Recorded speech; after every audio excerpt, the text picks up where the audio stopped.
মাগুরায় ৮ বছরের এক শিশু কন্যাকে ধর্ষণ করা হয়েছে। নাউযুবিল্লাহ। আমরা এমনও ঘটনা শুনেছি, এগুলো মুখে আনতেও তো লজ্জা লাগে। নিজের জন্মদাতা পিতার সঙ্গে পর্যন্ত এই জাতীয় কর্মকাণ্ড হয়ে যায়। এখানে সরাসরি একটা মেয়েকে আইসিইউতে নিতে হয়েছে। এগুলো কি পরিবর্তন করা যায় না? কই বহির্বিশ্বে তো এত নাই। আজকে আপনার বোন হলে, আমার বোন হলে, আমার ছেলে মেয়ে হলে, আপনার ছেলে মেয়ে হলে আপনি কি করতেন? মাগুরায় ৮ বছরের এক শিশু কন্যাকে ধর্ষণ করা হয়েছে। নাউযুবিল্লাহ, নাউযুবিল্লাহ। পবিত্র এক মাসে এরকম কার্যক্রম, এরকম কাজ যারা করে, এরা আসলে মানুষের কাতারের মধ্যে পড়ে না। আমি যখন এই নিউজটা দেখলাম, নিজেকে ঠিক রাখতে পারি নাই যে মানুষ এতটা হিংস্র কিভাবে হয়, এতটা হাইওয়ান, এতটা পশু কিভাবে হয়। আজকে দেখেন, একটা দেশে যদি আইন শক্ত থাকে, দেশ যে কত সুন্দর হতে পারে। আলহামদুলিল্লাহ, বহু দেশ সফর করেছিলাম অতীতে, কিন্তু ইংল্যান্ডে আসার পরে কিছু চিত্র দেখলাম, যে চিত্রগুলা সত্যিকার অর্থে মাঝে মাঝে মনে হয়, আহারে মুসলমানদের আখলাক আজকে খ্রিস্টানরা, নাসারারা, ইয়াহুদিরা তারা অ্যাকসেপ্ট করেছে, আর আমরা মুসলমান এখনও কত দূরে আছি। আমি বলছি না যে পাপ নাই এখানে, এমনটা না, পাপ আছে, কিন্তু মানুষের প্রতি মানুষের মমত্ববোধ এবং মানুষের কিছু কিছু জায়গায় এত শক্ত হাতে তারা আইনকে ফলো করে, এত শক্ত হাতে আইনকে তারা প্রতিষ্ঠিত করে, আইনের শাসন কায়েম করে রাখে, যে অনেকের ইচ্ছা থাকলেও অনেকে পাপ করতে পারে না। কিছু কিছু জায়গায় তারা উন্মুক্ত ছেড়ে রেখেছে, আর কিছু কিছু জায়গায় এত শক্ত হাতে সব কিছু দমন করেছে, যে কারণে মানুষ যে যার দায়িত্ব ঠিকমতো পালন করছে। যে কথা বলছিলাম, কিছু ল আছে যেটা মানুষের বানানো, আর কিছু ল আছে, আইন আছে হচ্ছে আল্লাহ সুবহানাহু ওয়া তাআলা বানানো। আজকে বাংলাদেশের বুকে, সারা বাংলাদেশে মাগুরার যে ঘটনাটি ঘটেছে, এখান থেকে আমি কয়েকটি বিষয় পুরো দেশবাসীর কাছে আহ্বান করব।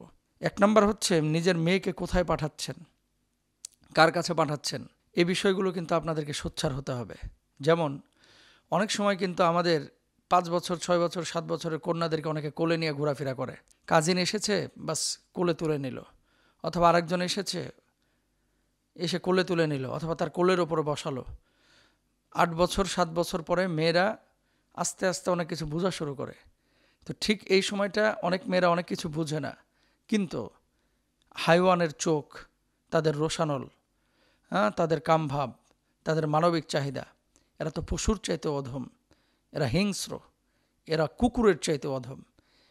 এদের মানবিকতা এটা তো নষ্ট, এদের মানসিকতা এটা তো নষ্ট। তো এদের লোলুপ দৃষ্টি সেই মেয়ের উপরে পড়তে পারে। এজন্য কোনো মেয়েকে কখনো কোনো প্রাপ্তবয়স্ক ছেলের কোলে দিবেন না। ইভেন বাবাদেরকেও বলবো, যখন মেয়ে প্রাপ্তবয়স্ক হয়ে যাচ্ছে, আপনি পাশে বসান, তারপরে তার মাথায় হাত রাখেন, তার কপালে চুমু দেন, কোনো সমস্যা নাই। তাকে বিছানাটা আলাদা করে দিবেন। এবং নিজের চাচাতো ভাই, ফুফাতো ভাই, মামাতো ভাই আসলো, কোলে করে তুলে নিল, অথবা গায়ে হাত দিল, স্পর্শ করলো, এগুলো কখনো করতে দেবেন না। এটা বাবা মাকে খেয়াল রাখতে হবে। এটা কিন্তু রাসূল সাল্লাল্লাহু আলাইহি ওয়াসাল্লামের নিষেধাজ্ঞা আছে। 2 নম্বর বিষয়, আমরা অনেক সময় মেয়েদেরকে বিভিন্ন আত্মীয় স্বজনের বাড়িতে পাঠিয়ে দিই একাকী। এটা কখনো করবেন না, বিশেষ করে 8 বছর যখন বয়স হয়ে যাচ্ছে। দুর্ঘটনা যখন ঘটে যায়, তখন কিন্তু আমরা বুঝি, হায় হায় কেন এটা করলাম। 3 নম্বর, মাহরাম ছাড়া, নিজের বাবা অথবা বড় ভাই অথবা মা ছাড়া এই ধরনের মেয়েদেরকে কখনো রাত্রিকালীন সময়ে, অথবা এমন কোনো সময় যে সময়টায় বাইরে খারাপ কিছু আছে, যেমন ভ্যালেন্টাইন্স ডে বাংলাদেশে 14ই ফেব্রুয়ারি পালন করা হয়, তারপরে বসন্তকালের বিভিন্ন সময়, ঈদের সময়, তারপরে চাঁদ রাতের সময়, ঈদের কেনাকাটার সময় এককভাবে মার্কেটে অথবা কোনো স্পেসে ছেড়ে দেবেন না, এটা উচিত না। এখন আসেন, যারা এই যে ধর্ষণের মতো এই কাজটি করেছে মাগুরায়, এদের শাস্তি কি? আল্লাহ সুবহানাহু ওয়া তাআলা যেই শাস্তির বিধান রেখেছেন, এই শাস্তি যদি বাংলার জমিনে কায়েম করা হতো, সারা বাংলাদেশে বছরের পরে বছর চলে যেত, ধর্ষণ তো দূরের কথা, বাঁকা চোখে তাকানোর সাহস পাইত না। শাস্তি কি? এরা ফ্যাসাদ তৈরি করেছে। আর আল্লাহ সুবহানাহু ওয়া তাআলা এই ধর্ষকদের শাস্তি কোরআনুল কারীমে, যারা ফ্যাসাদ তৈরি করে তাদের ব্যাপারে আল্লাহ সুবহানাহু ওয়া তাআলা নিজে বলে দিয়েছেন।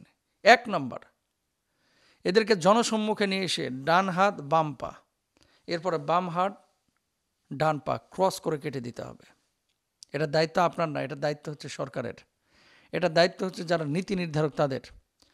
আমরা বলবো এই মাগুরার এই জালেম যারা এই কাজগুলো করেছে এদেরকে পাকড়াও করে ধরে নিয়ে এসে বাইতুল মুকাররমের দক্ষিণ গেটে 0 পয়েন্টের কোনায় দাঁড় করিয়ে অথবা ঝুলিয়ে হাত পা এভাবে কেটে প্রকাশ্যে সমস্ত স্যাটেলাইট চ্যানেলগুলোকে দেখানো হোক এবং চ্যানেলগুলোতে লাইভ সম্প্রচার করা হোক। আজ থেকে ধর্ষণের শাস্তি বাংলাদেশে চালু করা হলো, সরকার চালু করে দিল, আইন পরিবর্তন করলো, হ্যাঁ, কোথাও সংশোধন করা লাগলে সংশোধন করলো, ডান হাত বাম পা, বাম হাত ডান পা ক্রস করে কেটে দেওয়া হবে। এরকম একটা আইন যদি কেউ কায়েম করত, এরকম একটা আইন যদি কেউ বাস্তবায়ন করত, ধর্ষণ তো দূরের কথা, সারা পৃথিবীর বুকে যেখানে এই আইনটা ইস্টাবলিশ হতো কেউ বাঁকা চোখে তাকানোর সাহস পাইত না। বারবার বারবার এই যে ধর্ষণ হয়, ভাই এমন কিছু অপরাধ আছে যেখানে সরাসরি একটা মেয়েকে আইসিইউতে নিতে হয়েছে, মানে এগুলো কি পরিবর্তন করা যায় না? কই বহির্বিশ্বে তো এত নাই।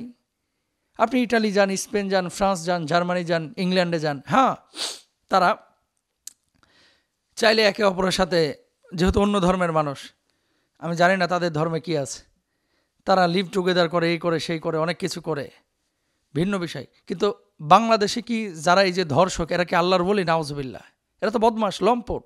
এরাও তো সুযোগ জোর করে যেখানে করতেছে, তাহলে যেখানে সুযোগ পাইলে এরা কি করত? আল্লাহ মাফ করুক। বহির্বিশ্বে এই আমাদের এশিয়ার যে অঞ্চল আর আফ্রিকার কিছু অঞ্চল, মানে এই ঘটনা প্রায় দেখা যায়। একমাত্র কারণ হচ্ছে আল্লাহর আইনটা বাস্তবায়ন হয় না। জেলের মধ্যে রাখে 30 বছর 35 বছর পরে ফাঁসি হয় না, জামিন হয়ে যায় না। কিছু অপরাধ, কেউ কাউকে ডিরেক্ট হত্যা করেছে, এরকম যদি হয়ে থাকে তাকে সরাসরি শাস্তি দেন। ধর্ষণ করেছে, আজকে আপনার বোন হলে, আমার বোন হলে, আমার ছেলে মেয়ে হলে, আপনার ছেলে মেয়ে হলে, আপনি কি করতেন? সুতরাং মাগুরার এই মানুষের পাশে সবার দাঁড়ানো উচিত। এবং যারা কাজ করেছে আমরা সরকারের কাছে দাবি করব, প্রকাশ্যে এদেরকে ফাঁসিতে ঝুলান, এদের হাত পা ক্রস করে কেটে দেন, আর সব চ্যানেলগুলোতে দেখানোর ব্যবস্থা করেন।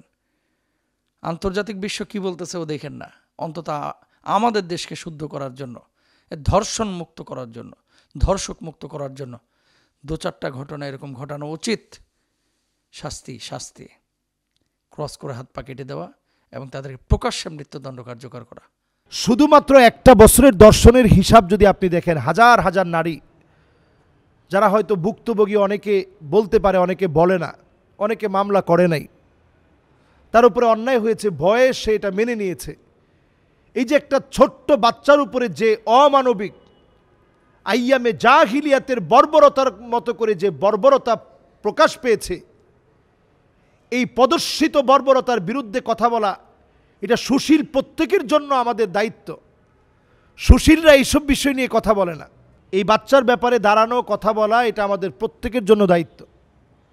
সেই দায়িত্ববোধ থেকে বলি, বোনের বাসায় তো একটা বাচ্চা মেয়ে যেতেই পারে, বোনের বাসায় যাবে না, যাবে কোথায়? তবে প্রত্যেকেরই উচিত বাচ্চাদের ব্যাপারেও সজাগ হওয়া, কোনোভাবে যেন আমার বাচ্চাটা কোথাও গিয়ে, এই যে বয়সটা, এই যে 9 বছর, এই বয়সের বাচ্চা মেয়েদেরকে একেবারে চোখে চোখে রাখা।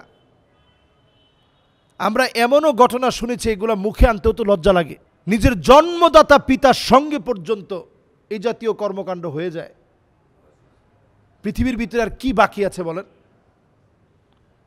নবী সাল্লাল্লাহু আলাইহি ওয়াসাল্লামের হাদিসগুলা আমরা পড়লে দেখি পৃথিবীর সময়টা একেবারে শেষ হয়ে গেছে। নবী আলাইহিস সালাতু ওয়াস সালাম সতর্ক করে বলেছেন, এই দুনিয়ার পরিস্থিতি এমন হবে, ইল্লা আলা হুসালাতিম মিনান নাস, দুনিয়ার ভিতরে মানুষ থাকবে, তাকালে মনে হবে চোখ আছে, নাক আছে, মুখ আছে, মানুষের অবয়ব আছে, কিন্তু আসলে মানুষ নেই। পৃথিবীর ভিতরে এখন মানুষের বড় অভাব, মানুষ খুঁজে পাওয়া যায় না। মানুষ অনেক আছে, চেহারাওয়ালা মানুষ আছে, টাকাওয়ালা মানুষ আছে, দৌলতওয়ালা মানুষ আছে, আখলাকওয়ালা মানুষ নেই। আহসানুকুম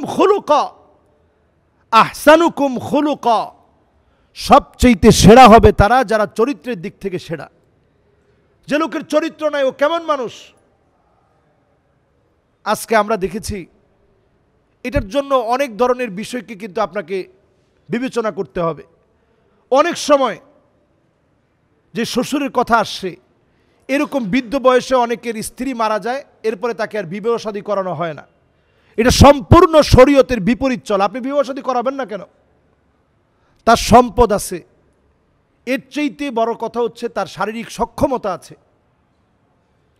একটা পুরুষের চাহিদা আছে। এই যে আমরা সামাজিকভাবে কত রকমের অপসংস্কৃতি আমরা চালিয়ে দিয়েছি। যেমন কোনো একজন নারী যদি তার স্বামী মারা যায়, তখন তিনি বিয়ে বসতে চান না, যে আমার এই সন্তানদের কাছে আমি মুখ দেখাবো কেমনে। অথচ শরীয়ত তার জন্য বিবাহটাকে কোনো নিষেধাজ্ঞার মধ্যে শরীয়ত নেয়নি। আপনার স্ত্রী মারা গেছে, আপনি স্বামী এখন একা থাকবেন কেন? আপনি বিয়ে শাদী করেন।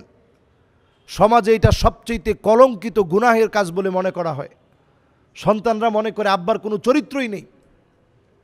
এই যে এখন যে অঘটনগুলো ঘটেছে, এই অঘটনগুলো কত মারাত্মক একটু চিন্তা করেন। এই রকম কোনো অন্যায় যখন হয়ে যাবে, আল্লাহর গজব ওই জনপদের জন্য অপেক্ষায় থাকে। শুধু নবীর উম্মত দেখে আল্লাহ তাআলা মাফ করতেছেন। হাদিসের ভিতরে আসছে, আল্লাহ পাক কিছু মানুষের দিকে কিয়ামতের দিন তাকাবেন না, কথা বলবেন না, দয়া দেখাবেন না। এর মধ্যে অন্যতম শাইখুন জানেন, যেই লোক বুড়া হয়ে গেছে, চরিত্র পাল্টায় নাই, বৃদ্ধ হয়ে গেছে, চরিত্র পরিবর্তন করে নাই, বৃদ্ধ হয়ে গেছে, আখলাক ভালো বানায় নাই, এমন লোকের দিকে কিয়ামতের দিন আল্লাহ তাআলা তাকাবেন না, কথা বলবেন না, দয়া দেখাবেন না। মাআযাল্লাহ, আল্লাহর কাছে আমরা পানা চাই। যেই ঘটনা হয়েছে মাগুরাতে, আমরা দৃষ্টান্তমূলক শাস্তি চাই। শুধু মাগুরায় না, অনেক জায়গাতে আমাদের ছোট বাচ্চারা অনিরাপদ। এক্ষেত্রে আমি বলবো, ছোট বাচ্চাদেরকে ছোটবেলা থেকেই হিজাবে অভ্যস্ত করেন, ঢিলাঢালা পোশাক পরান, প্যান্ট শার্ট পরানোটাকে একেবারে আপনি বন্ধ করে দেন। ঢিলাঢালা পোশাক পরিয়ে সবসময় নজরে রাখেন। খেলাধুলা কার সাথে করছে, কোথায় যাচ্ছে, প্রত্যেকটা বিষয় এই সময় খেয়াল রাখা উচিত। এবং এই রকম কয়েকটা বিষয়ের যদি দৃষ্টান্তমূলক মৃত্যুদণ্ডের যদি রায় শোনানো হয়, এই কয়েকটা ধর্ষণের শাস্তি যদি মৃত্যুদণ্ড হয়, বাংলাদেশের ধর্ষণ একেবারে জিরো টলারেন্সে চলে আসবে। শুধু যদি কয়েকটা শাস্তি দেওয়া হয়, আমি বলবো অনতি বিলম্বে এই বিষয়টা খতিয়ে দেখে এই বিষয়ের জন্য তদন্ত করে শাস্তির আওতায় আনা হয়, এবং আমরা প্রত্যেকেই আমাদের বাচ্চার ব্যাপারে সজাগ থাকি, সচেষ্ট থাকি। আল্লাহ তাআলা যেন আমাদের এই কলিজার টুকরা বাচ্চাদেরকে নিরাপদে রাখে।